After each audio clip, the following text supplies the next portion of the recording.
Hello friends, trade learners channel पर आप सभी का स्वागत है। दोस्तों आज की वीडियो में मैं आपको 26 नवंबर के लिए इम्पोर्टेंट ब्रेकआउट स्टॉक्स बताने वाला हूं। अब चूंकि दोस्तों मार्केट में तेज़ी रही है और दोस्तों अब डिपेंड करता है नेक्स्ट जो डे है, मतलब 26 नवंबर के दिन यूएस मार्केट को आप देखिए, अगर वहाँ पे तेज़ी का बनती है तो आपको निफ्टी 50 में भी तेज़ी के ट्रेड्स ही लेने हैं। जैसा कि मैंने आपको पहले भी बोला था कि दोस्तों चूँकि आपको पहले ये जज करना होता है कि यूएस के स्टॉक मार्केट में आखिर क्या हो रहा है। अगर वहाँ तेज़ी बन रही है तो हो सकता है हमारे यहाँ पे भी बहुत हाई प्रोबेबिलिटी होती है कि निफ्टी में एक ज़बरदस्त तेज़ी देखने को मिले।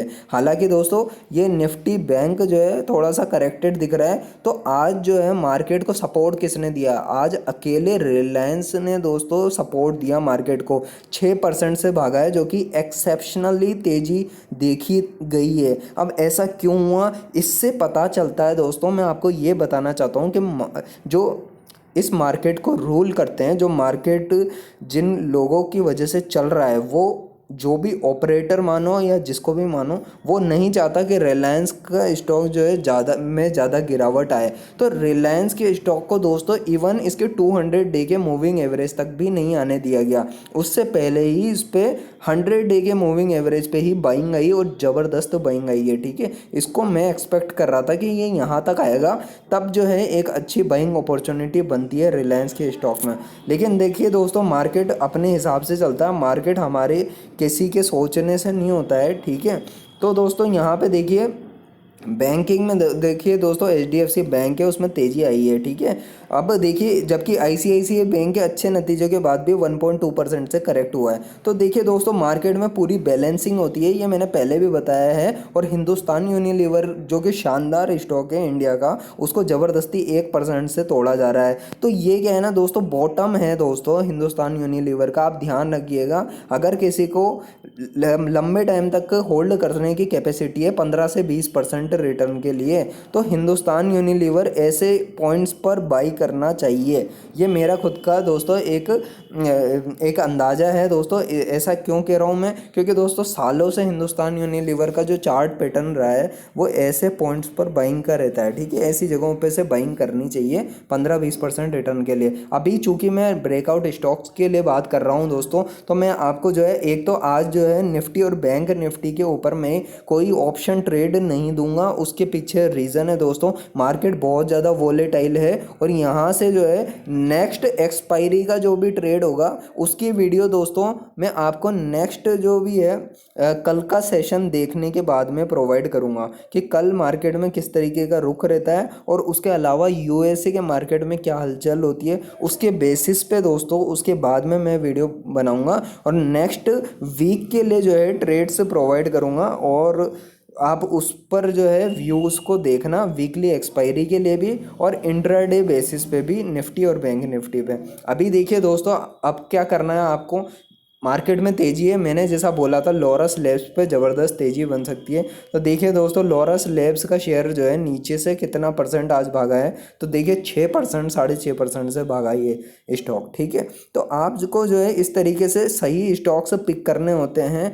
8-10 स्टॉक्स को रडार पे रखिए और उम्मीद जो है हमको फिर जो है इस तरीके से जो है एनालिसिस टेक्निकल बेसिस पे करना चाहिए। एक्चुअली टेक्निकल बेसिस पे इसलिए करना चाहिए क्योंकि दोस्तों कहाँ पे ब्रेकआउट आ रहा है, कहाँ पे प्रॉपर रिट्रेसमेंट के बाद में 1 आवर के चार्ट पर अगर ब्रेकआउट आता है या 15 मिनट के चार्ट पर ब्रेकआउट आता है, या आपकी जो भी स्ट्रेटजी है दोस्तों, अगर आपकी कोई स्ट्रेटजी नहीं है तो आप जा कर के जो है हमारे ट्रेड लर्नर्स की टेक्निकल एनालिसिस की प्लेलिस्ट को ज़रूर देख लीजिए। वीडियोस जो है दोस्तों उसका पूरी प्लेलिस्ट का लिंक आपको वीडियो के एंड में भी मिल जाएगा और दोस्तों आई बटन पे क्लिक करके भी आप जो है वीडियो को देख सकते हो। ठीक है, अब देखिए दोस्तों इसके अलावा आप जो है जब वीडियोस को देखते हैं तो अपनी खुद का भी पॉइंट ऑफ व्यू रखा करें कमेंट बॉक्स में, ताकि मुझे भी पता चले आप क्या चाहते हैं, ट्रेड लर्नर्स किस तरीके की वीडियोस फ्यूचर में बनाएं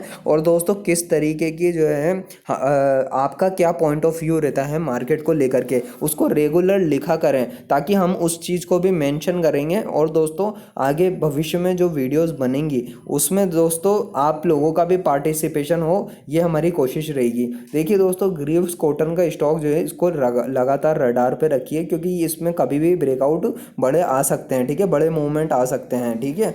अब देखिए दोस्तों, इसके अलावा मैंने बारबेक्यू नेशन के बारे में बताया था, ये बारबेक्यू नाम से कंपनी है, इसका स्टॉक जो है दोस्तों इस पे भी बड़े मूवमेंट्स आते हैं, ठीक है। तो आप इंट्राडे बेसिस पे देख सकते हो इन पे। अभी देखिए, अगर आज का मार्केट देखोगे तो आपको एक बात समझनी पड़ेगी दोस्तों कि इंफ्रा और रियलिटी सेक्टर में कुछ तो बड़ी बात है, ये सेक्टर के स्टॉक गिर नहीं रहे हैं आसानी से।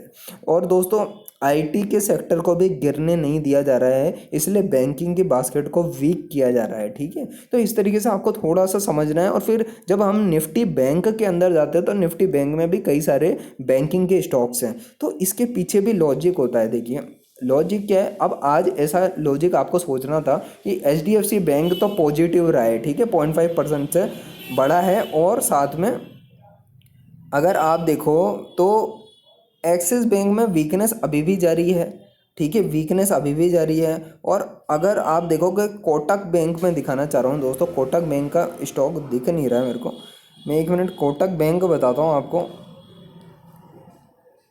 तो देखिए दोस्तों, कोटक को सर्च करते हैं हम, तो कोटक बैंक के स्टॉक में क्या हुआ आज, ठीक है। तो आज आई है 1.18% की तेज़ी, ठीक है।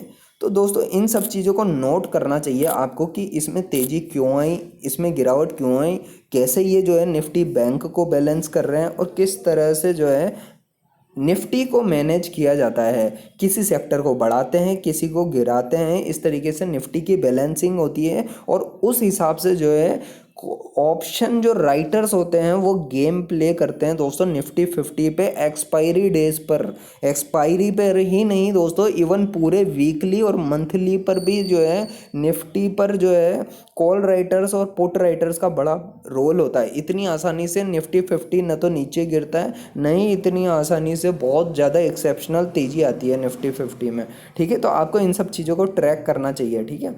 अभी देखिए यहाँ पे जो है जैसा दिख रहा है दोस्तों, रियलिटी की बास्केट स्ट्रॉन्ग है, ओबेरॉय रियलिटी, डीएलएफ इन स्टॉक्स को, और दोस्तों प्रेस्टीज नाम से भी कंपनी है। अब देखो ये स्टॉक आज 7.5% से भागा है, ये 7% से भागा है प्रेस्टीज। मैं लगातार बहुत टाइम से बोल रहा हूँ, एक्चुअली मैं इसलिए बोलता हूँ दोस्तों, आप मेरी सारी प्रीवियस वीडियोज़ को देखिए, क्योंकि दोस्तों इससे आपकी अंडरस्टैंडिंग बढ़ेगी। हर दिन कोई ना कोई रियलिटी की बास्केट का एक शेयर है जो तेज़ी दिखाता ही दिखाता है। कभी प्रेस्टीज हो गया, कभी आईबी रियल एस्टेट हो गया, ठीक है, कभी को हो गया दोस्तों ओबेरॉय रियलिटी, कभी को हो गया डीएलएफ, कभी को कोई और स्टॉक ब्रिगेड नाम से कंपनी है। तो इससे जो है एक ऐसे संकेत मिलते हैं दोस्तों, रियलिटी सेक्टर की बास्केट बहुत स्ट्रांग है। शायद इसमें दोस्तों एक लंबा ट्रेंड भी बन सकता है। देखिए दोस्तों, मार्केट क्रैश कहना एक अलग चीज़ है, और मार्केट जो है दोस्तों अगर क्रैश की बात हो रही है तो सिर्फ निफ्टी के करेक्शन की बात थी, ठीक है। अब यहाँ से दोस्तों दो चीज़ें बनती है, अगर यूएसए के मार्केट में तेज़ी बनी रहती है तो निफ्टी 50 में भी एक नए ट्रेंड की शुरुआत भी हो सकती है, ठीक है।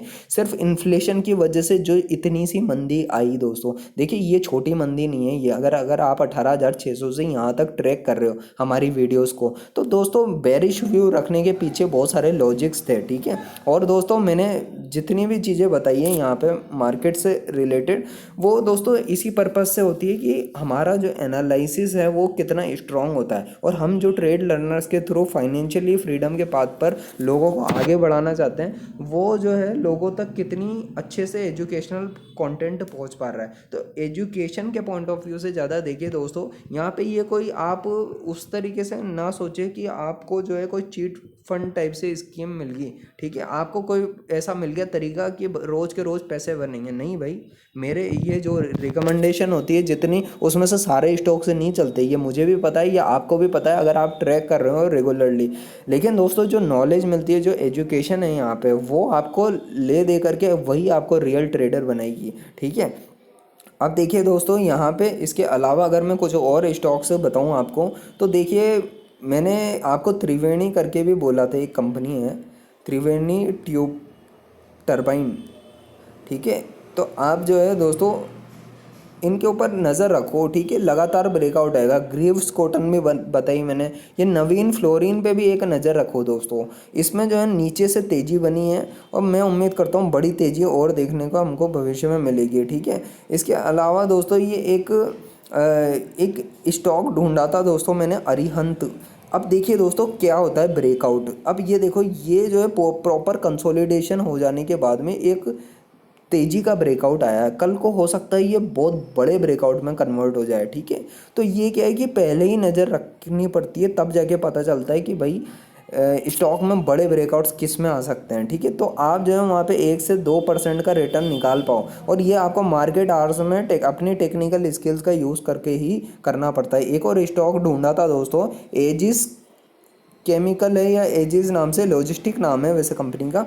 तो इस कंपनी में दोस्तों इतनी गिरावट के बाद में अगर आप देखोगे एक बहुत बड़ी तेज़ी आई है, ठीक है। तो ये तेज़ी जो है ऐसे ही कुछ दिन के लिए तो नहीं रहेगी, लेकिन मेरा ये मानना है अगर आप इसको ट्रैक करोगे रेगुलरली तो आपको यहाँ पे ब्रेकआउट देखने को मिल सकते हैं। अब मैं ऐसा लॉजिक क्यों दे रहा हूँ दोस्तों, मार्केट जो होता है ना वो पहले ही 2-3 महीने पहले ही ये प्रेडिक्ट समझ जाता है कि भाई इस कंपनी के जो फंडामेंटल्स है वो कैसे जाने वाले हैं, क्या ये कंपनी की बैलेंस शीट में ज़बरदस्त सुधार आने वाला है। इन सब चीज़ों को जो है मार्केट पहले ही भाप लेता है। इस वजह से इस तरीके से एक्सेप्शनल 17-18% के मूव आते हैं। तो हमको क्या है ट्रैक करना चाहिए। फिर यहाँ पे बढ़ने के बाद में फिर बड़े बड़े मूव आने लगेंगे। फिर धीरे धीरे करके पता चला तो ये 237 पे अभी चल रहा है दोस्तों, कुछ दिन बाद आपको 360 के भी ऊपर देखने को मिल जाए, ठीक है। तो नज़र रखनी चाहिए ऐसे स्टॉक्स पे, ठीक है। इनमें बड़े मूवमेंट भी आ सकते हैं। जी एंटरटेनमेंट के बारे में कल भी बोला था मैंने, 1.96% का मूवमेंट आया, जो कि कम ही आया दोस्तों, लेकिन मैं ज़्यादा एक्सपेक्ट कर रहा था इसमें। हो सकता है दोस्तों अब जो है ट्रेंड पकड़ेगा तो बहुत बड़े बड़े मूवमेंट आएंगे। देखो इसने ब्रेकआउट तो दे दिया है, अब चुपके चुपके जो है ये ऊपर जा रहा है। अब देखियो आप ट्रेक करते रहो, ट्रेक करोगे तो आपको पता चलेगा किसी दिन तो ऐसा मूवमेंट देगा, तगड़ा झटका देगा कि 1-2% तो आप आराम से बना लोगे। बट डेली बेसिस पे पूरा मूवमेंट देखे तो 5-10% का भी मूवमेंट आ सकता है। इस स्टॉक ने पहले भी जो है दोस्तों बड़े बड़े 20-20% की 30-30% की छलांगें मारी थी अभी कुछ दिन पहले, क्योंकि ये स्टॉक न्यूज़ में चल रहा है, ठीक है। तो मैं यही आपका ध्यान जो है इनके ऊपर लेकर के आना चाहता हूँ, ताकि आप जो है दोस्तों 1 से 2% का बढ़िया रिटर्न बनाएं इंट्राडे बेसिस पर। और दोस्तों लॉन्ग टर्म में जो है हमारा लक्ष्य जो है यही है कि हम फाइनेंशियल फ्रीडम के पाथ पर आगे बढ़ें। अभी नेटवर्क 18 नाम से कंपनी है, इसको भी बताता हूँ मैं। देखिए दोस्तों इस पर नज़र रखना, ये डबल बॉटम टाइप से इस तरीके से पैटर्न बना के अब ये भागना शुरू करेगा, क्योंकि दोस्तों इसके पीछे लॉजिक है। लॉजिक के बेसिस पे बोलूँ तो ये वीकेंड अगर कैंडल चार्ट देखोगे ना तो दोस्तों आपको देखने को मिलेगा ये कंपनी में कुछ अलग ही हो रहा है। अलग ही इस कैसे कह रहा हूँ मैं, अलग इसलिए कह रहा हूँ दोस्तों, इसने अपने सारे प्रीवियस हाइज को जो है ब्रेक कर दिया है। उसके बाद में ज़बरदस्त ब्रेकआउट कैंडल बनी है। हो सकता है दोस्तों ये बड़ा मल्टी बेगर भी साबित हो जाए, जो हमको नहीं पता होता है, मार्केट को पता होता है। एक्चुअली ये लॉजिक होता है इसके पीछे।